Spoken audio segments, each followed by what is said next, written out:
ചെമ്പകപ്പൂമേനിയാണ് ചന്ദനത്തളിലാസലളിതം ചന്ദ്രോദയത്തിൻ്റെ കാന്തിയാണ്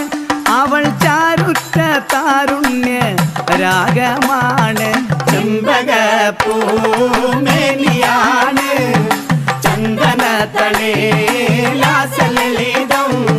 ചന്ദ്രോദയത്തിൻ്റെ കാന്തിയാണ് അവൾ ചാരുറ്റ താരുണ്യ രാഗമാണ് ചെമ്പകപ്പൂ